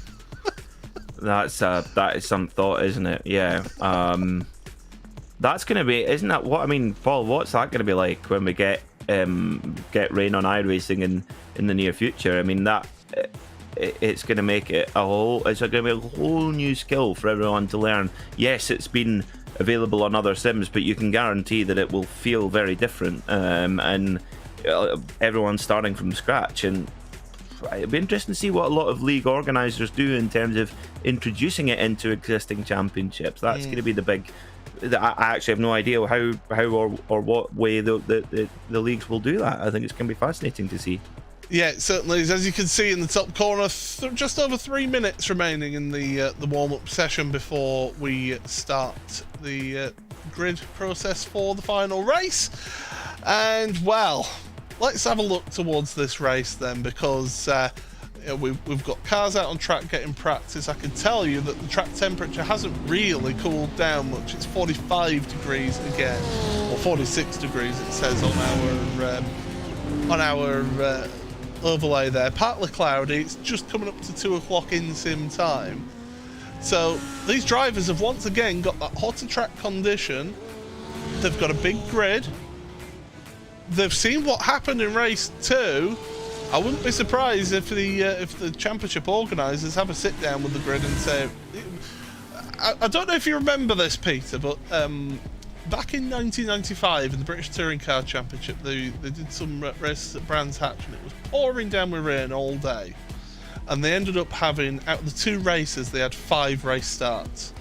And before the final race start, the clerk of the course got all the drivers on the pit straight in front of the grandstand and gave them quite possibly the biggest public telling off that has ever happened in British motorsport. Is it a case of the admins need to sort of sit down after this, review everything that's happened and say in race 2 and say, right, come on, you're all better than this, grow up? Oh, I've seen that plenty of times at club meetings as well, where I've actually seen a field of drivers effectively parked up just until they can get back to not pulling red flags every 5 minutes. So, yeah, it's quite an interesting one, isn't it? How that's handled, and yeah, I think you've got to always take pretty firm line with it and kind of nip it in the bud as quick as you can. But let's see what the drivers can do. The one thing is that now, you know, if there's been some drivers who maybe been a little bit short on mileage this week, maybe now the drivers have got a good feel for it and have got a good feel for the circuit, the conditions, and maybe we'll see just a little bit of learnings being put into practice on these next 20 minutes or so. Absolutely. Paul Smith, Peter Mackay here on commentary. Hugo Luis on production as always. So thank you very much for you all joining us here for the season 11 of the World GT Championship, and that's brought to you by 3M and Coach Dave Academy. So it's great to have you all here tonight watching this, and do you know what, there's another one that's come to mind, was Formula 3 at Monza. There was a Formula 3 event at Monza. There was meant to be 4 races. They cancelled the final race because of the amount of red flags that were happening, because the stewards were just basically banned all the drivers from the final race. So crazier things have happened in the real world. Yes, absolutely. Yeah, we've even seen drivers boycotting for driving standards as well. But checkered flag in our warm-up session. Time for our final race, Paul. Certainly is. So let us get ready for the starting grid, and we will talk you through that right now. Once it comes up on our screen, we'll be able to tell you that it is Ashley Finch who's on pole position of this race. He is the one there on the front row. Alongside him, Paul Webster, your top pro-am, with Magic Sakovic and Mark Woodhouse. Brendan Stacey and Tim Perry, row number 3. Row number 4 then is Rhys Saunders and Adam State, with Kevin Kittleman and Nicholas Salaputis, your top ams there on row number 5, with Jack Belton and Andy Archer. You're on Kaiser and Michael Blake, with James Whitehouse and Jesse Payne-Wilkins, Chris Van Der Ness and Leon Penn. Mike Horder, Mark Hutchinson on row number 10, with James Crouch, Toby Ward, Ross McFarlane and Simon Field. Ben Gregory, Christian Rose, with Lars van Rijn, Eric Haag, Christian Malschreck and Philip Koenig share row 15. Craig Jones with Felix Elsner, David Baker and Tony Draper, with Lee Berridge and Simon Neller. Then Lockie Brown, Adam Volkovich, John Roberts and Alex Neller on row number 20, with Martin de Jong and Nathan Healy. Brian Kroon and Jack Osborne, with Marvin Lesmorland and Pete Harrod, Bradley Hulse and David Michael Nichols then the next row, with Adam Watson, Mike Levdoka, Adam Hedgecock, Josh Thompson and Luke McEwen rounding out your 53 car grid for this final race. Very quickly then, Peter, have a call. Do you think that Jack Sedgwick, in fact, is Jack Sedgwick even on the grid? I don't see him there. No, I don't think. I think that's got to do with that penalty you were mentioning as well. So this has just been blown open. You have to think he's the only pro driver really at the front of the pack, or certainly towards the very sharp end. You've got to think this is Ashley Finch's job to take, and a double out of the blue. Well, here we go. Green flag will be flying in the air, and we are underway for 20 minutes of racing here, and already there's a car off in the background. All manner of carnage at the back of the field. Good grief. Multiple cars. They're just all flying over everywhere. But still we carry on down towards turn number 1. Everybody else managing to make their way through, but a number of cars towards the back of the grid. Finding cars obstructing the view. Turn 2 then, through that left, into the right at turn 3. Oh, that's a very wide line there, Paul. I wouldn't be surprised if we get a slow down penalty for that one. In towards turn number 4 for the first time in this third and final race of the evening. And still, the drivers are battling the 2-3 wide further back. We've got a car off, and that's Philip Koenig. Oh, and McEwen there having to take a bit of avoiding action. This coming in the back part of the circuit as well. So has he been able to get through? Oh my word. Oh, safety car. Safety car is being called. So we've got a full course caution. And yeah, so everybody's going to have to calm down and get themselves into single file. Get them all set for a restart here. And So multiple incidents here on lap 1, and there's Silverado waiting patiently. I mean, Nathan Healy, that Mercedes is battered and bruised on pit road. Who's that coming out of the pit lane? Is that Adam Volkovich? I think it is. Did he have an incident before pit road? Because he was 1 minute and 3 on pit road. Well, the grid would actually go all the way back to the, well round the final corner, so it could possibly be. I mean, some of these incidents on the before we've even taken the green flag are quite ridiculous, to be honest. The fact that we're seeing pile-ups before the green flag has even gone is just silly. Really, really silly. There's no other real word for it. But Ashley Finch really executing the rolling start very well from pole position. He keeps in that spot, but meanwhile, as we see a number of drivers taking to pit lane, Lee Berridge coming into pit lane, Brian Crone, Simon Neller, Tony Draper as well.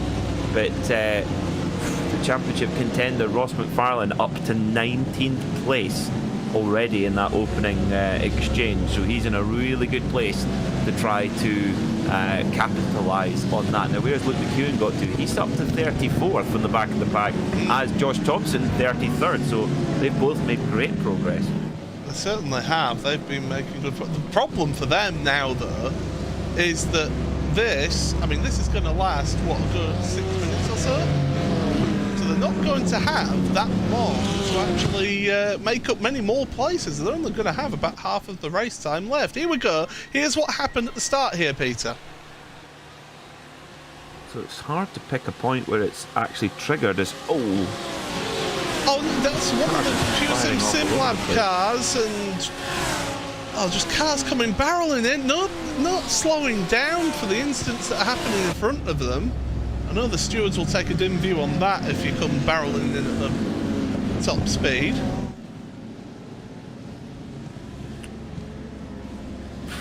It's really, I mean, it is a slightly unique situation where it's you're coming around a blind corner and you're trying to get going again, but no question about it, the drivers really are struggling with the greasiness of the surface. They're not getting a full pace lap either.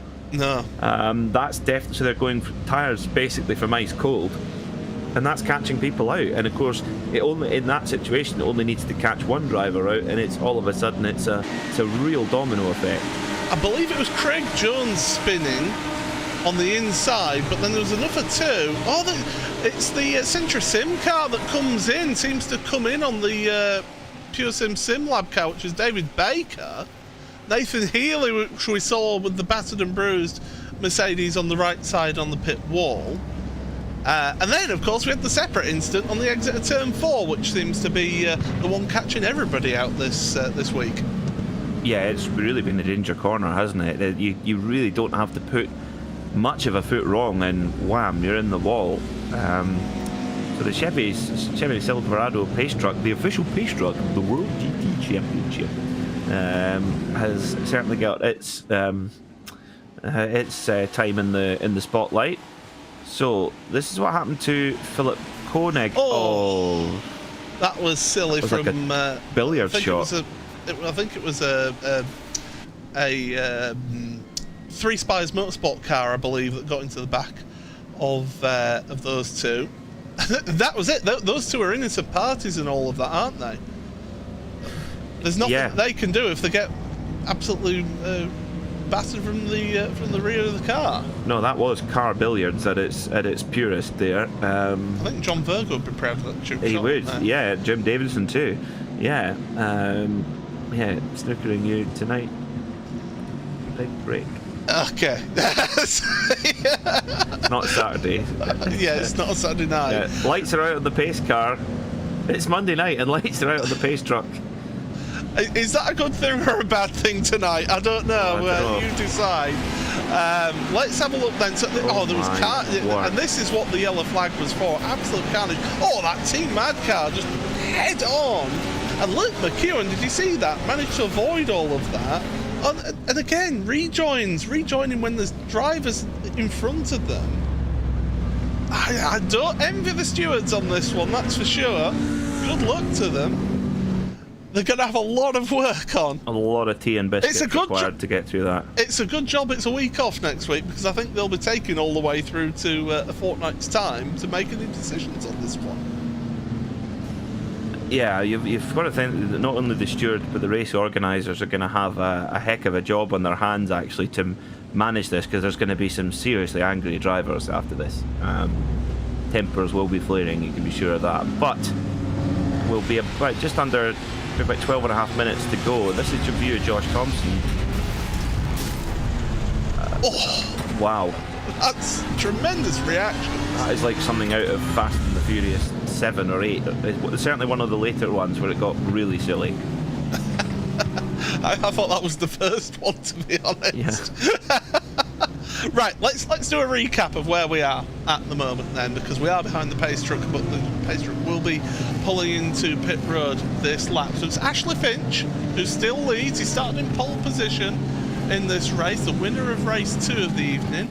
He is on pole position for Pure Sim Lab. Then it's Paul Webster for the Immortal team, second place, with Maciej Sakovic from Team Mad in third. Tim Perry, 2 places for that boosted Virage car. He had an awful first race, but he's got himself in a great position here for race number 2. Brendan Stacey and Reece Saunders are 5th and 6th places, ahead of Matt Woodhouse, who's dropped 3 places at the start of this race. Adam State, Kevin Kittleman, who's your top AM driver, and then Jeroen Kaiser rounds out your top 10. But we are getting going with green flag racing. It's a single file restart here. The green lights go on the gantry, and we're underway once again. There's 11 minutes, 45 seconds remaining in this race. And that's what we want to see, just a little bit more of a calmer start as they head on across the line. Big grid here, still 50 cars running in this race right now as they head on through turns 1 down into turn 2. And Finch running a little bit deep, but you can take that little bit of a wider line into 2 to then get the run out of the corner. Evo SR car in front of Ross McFarlane making some moves. McFarlane then, he is in 18th place. James Crouch in front of him, and this contact between 2 cars on the exit of 3. That's a boosted car. Can't quite catch who it is, unfortunately. Simon Field, I think. Number 26. Yeah, Simon Field. Yep, correct, Paul. So yeah, James Crouch providing a stern defence here to Ross McFarlane. That was Adam State going for a ride. Adam State, who, if I remember rightly, he was running in a BMW earlier in the championship, so he switched to the Porsche, if I'm not mistaken. So, looking forward then, there's a dive down the inside of the Team Mad car. So that is Tim Perry trying to make his way past Maciej Sakovic. Sakovic going a bit deep. The penultimate corner, and Reece Saunders looking to take advantage of all that in his BMW down into the final corner. And you can take that wider line round here, can't you? You get on the power nice and early. Yeah, Reece Saunders using some quite alternative lines, but really making it work. Got great grip and traction on that BMW, but out at the front, Ashley Finch trying to get himself as far away from the melee behind him as possible by laying down some great lap times. Great lap time last time by 1:44.268. Very impressive indeed. So he's in the lead by 1.4 seconds from Paul Webster in the 888 car, with Maciej Sakovic rounding out the podium places as they stand in third at the moment. McFarlane now up to 16th already, but oh dear, that's Saunders around. It was Tim Perry on the inside. They were side by side. Do you have to question? It's a tricky corner to go side by side with this turn 3, isn't it? Because it's such a fast corner. It certainly is, yeah. I mean, an update on our championship leader, Luke McEwen, up to 29th place. Josh Thompson up to 26th, so a huge amount of places gained already, particularly from Thompson. As more drivers making moves here further down, we did see a car slide. It was a boosted car. Get who that one was. So come through, and that's Immortal car a little bit slower. I believe that's Michael Blake. It is. Crouch has made his way past, but McFarlane going to the inside. And that's going to be McFarlane ahead of Michael Blake now. And Blake seems to be a little bit of a sitting duck here. As well, he's got Brendan Stacey behind him, and I believe it was Stacey actually, look at it, who had that spin at turn number 5. Through the penultimate corner and back up underway. Here's what happened between Tim Perry and the Year 1 car. That's a tricky one. Right at the back corner of the car was Tim Perry. Pretty cut and shut for me. If you're the car behind, don't make contact like that. I would be pretty angry if I was Rhys Saunders, to be honest. But I tell you what, Ross McFarlane is absolutely in the groove at the moment. I think he smells the opportunity that he's got with his rivals far back in the pack now. This is a great opportunity to score a win on his competitors for the championship. And what on earth was going on there? Cars all over the place. And that's what happened between him and Stacey. That's why we saw Brendan Stacey around. Well, McFarlane up to 12th, but this is a brilliant opportunity for him to score points and get himself to catch up some ground to Luke McEwen in the championship race. Speaking of, what's happened to... Oh dear. That won't go down well. And it's not the first time that Luke McEwen has had that sort of incident. We think back to Bathurst, don't we? Yeah, and that's the thing, is if you build up a pattern of those incidents, the penalties get worse. So, yeah, Luke McEwen there just getting a little bit impatient, and Marvin Lesmelin was on the wrong side of that, unfortunately. So, again, all the momentum swinging back and forward throughout the evening. 3 sprint races. You think 60 minutes of track time, you think, oh, no problem. We normally have an hour and 20 minutes or an hour and 45 in the case of... in the case of our endurance races, but these 3 sprint races, we've packed in the whole season's worth of incidents into one evening. As Mark Hutchison gets sent around as well. Well, hopefully you've basically. Oh, and there's the Year 1 car coming in. Salaputa's got nowhere to go. Oh, dear. Craig Jones had nowhere to go because he was helped into that position. Dear me. I think basically, I think these drivers will be glad when they get back to an endurance race, which is fortunately what we've got in 2 weeks' time. We've got a week off next week in this series, and then 2 weeks' time we've got an endurance race. So hopefully, as you say, Peter, the admins will have had a word with these drivers, and the stewards will have dished out the penalties. I think it'll be a case of just reading out those who didn't get a penalty from this week, to be honest. Yeah, you've got to think that there's going to be a lot of repercussions. That's for certain. You're like right on board with Luke McEwen, and this is what happens if you have to start back in the pack. This is the chaos that you've got to try and negotiate and try and make your way forward. And this is, you've got to understand, this has got to be hugely frustrating for Luke McEwen. He's got way more pace than a lot of these drivers, but you have to be careful. You have to pick your way through it, and the Hungaroring is probably one of the most difficult circuits, certainly on the calendar of this series, to make those moves. And Luke McEwen has got to show that patience there, and patience is a key. Even in a sprint race, you've got to have a patience, especially around a track like this. You can't just go forcing those moves. So as down towards it. The problem is for McEwen now, he's got Michael Evdoka in front of him, as there's Christian Rose that we're looking at going side by side, and that's with Jesse Wilkins. He's got Michael Evdoka right in front of him, who's one of Ross McFarlane's teammates. Evdoka will be trying to lend a hand to Ross and keeping McEwen behind. He can certainly do him a favour, that's for certain. And look at McEwen's going for a big lunge on the brakes, times it perfectly, and gets the move done. Very good. That was very nice racecraft there from Luke McEwen in that blue and orange Altus Esports Lamborghini. Oh dear. Your own Kaiser got caught then at the back of his car.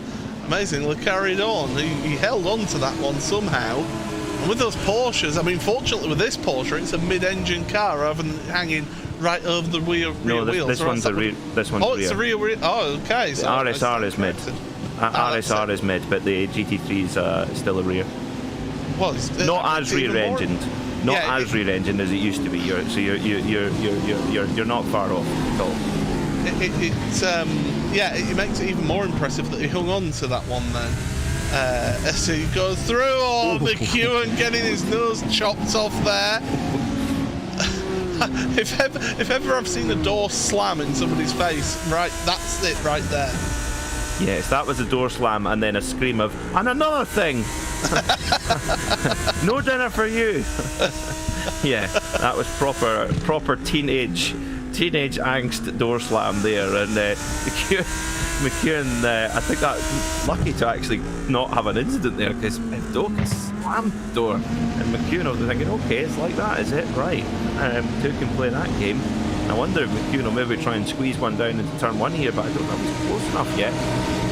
We'll see if he gets enough of a draft down the straight. The problem for him is that Michael Evdoka has got that 3-4 car draft in front of him, isn't it? That's going to be helping Evdoka. There's lights flashing, both Evdoka and McEwen flashing the headlights. You can flash your headlights all you like, guys. They don't have to move out your way. That's the thing, you know. A lot of people in different classes, just because you may have somebody who's in a quote-unquote lower class than you in front of you, that driver is fighting for those points because that's going towards their championship. Yeah, absolutely. It's there's no everyone's fighting for positions on track. Everyone wants the points as much as anybody else. But we must say again, another lovely drive from Ashley Finch. We said that we didn't expect there to be a double or treble tonight. Well, Ashley Finch is looking in position right now to score a treble.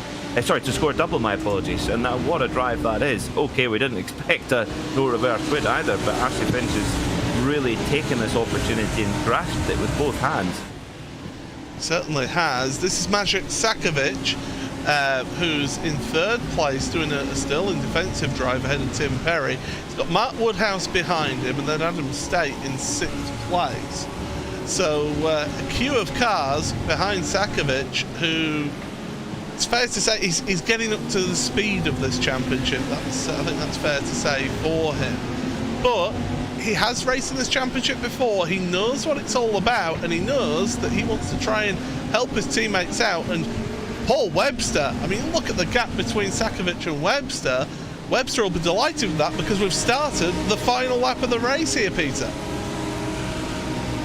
Yeah, it's still all kicking off really as well, but Sakovic doing a super job to keep Tim Perry at bay, who tries to go for the cutback here in the orange Lamborghini, and Mark Woodhouse there in 5th. Good run from him. He's waiting to pick up the paces. Oh dear. Evdoka got into the side of Ben Gregory there at turn number 1. I'll have to say that's not very clever. Luke McEwen is going to make the move on Michael Evdoka here into 2. But Evdoka, if he can hang it on around the outside, he's got the inside for 3. Oh, they're so close between the two of them. McEwen got all sorts of loose there and still manages to hang on through turn number 4. Incredible. Oh my, what a move there from Luke McEwen. This is so perilous for him as well. And Evdoka's not going to give it up easy. You know that Evdoka's going to try this move. There he goes. Is he going to try it? I surely can't fit. Surely. Oh, that cost him. And what's more, he's got Ben Gregory, who he turned at turn number 1, now right in front of him. And if ever you don't want somebody who you've upset in front of you, well, there you've got it right there. But we need to look forward because your race leader is in the final corner right now. Ashley Finch, it's a double for the Pure Sim SimLab driver. He's going to come across the line to take victory here in race number 3 of the evening. And the World GT Championship, 2nd place for Paul Webster. That's your top Pro-Am. Will Sakovic be able to hang on? Luke McEwen is off. He's off the track. That's at the penultimate corner. He's got to be careful with his rejoin there. Down into the final corner. It's not been a day for your championship protagonists. Through the final corner they go. Where's he going to finish in the end? We'll have to wait and see. But across the line they go. I can tell you top AM driver, by the way, to give you that. Kevin Kittleman again in 7th place. But Luke McEwen, I think he's a little bit upset about something out there, and I think he's going after somebody.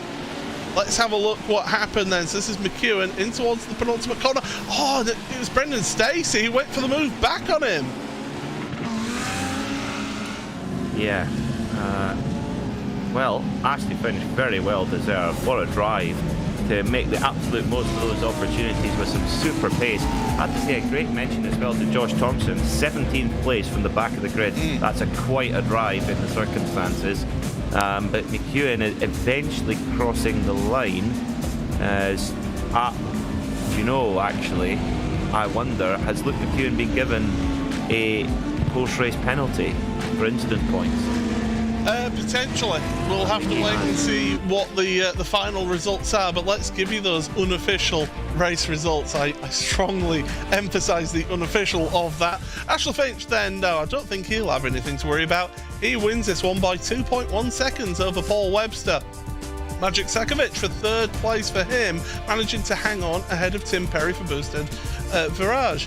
Mark Woodhouse, Adam State, Kevin Kittleman with a great 2 results for him in AM to finish in 7th place in the end. Ross McFarlane, 8th place. That'll be good, and he'll be thankful for that in that race. Chris Van Der Ness and Mike Horder into 10th.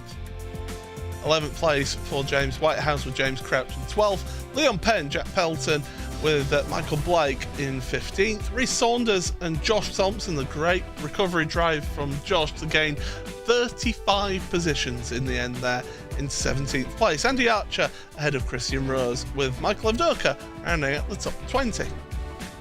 Brendan Stacey then 21st ahead of Ben Gregory with Euron Kaiser. Alex Neller, Jesse Payne Wilkins with Lars Van Rijn and Volkovic, Eric Haag, Simon Field and David Baker in 30th place.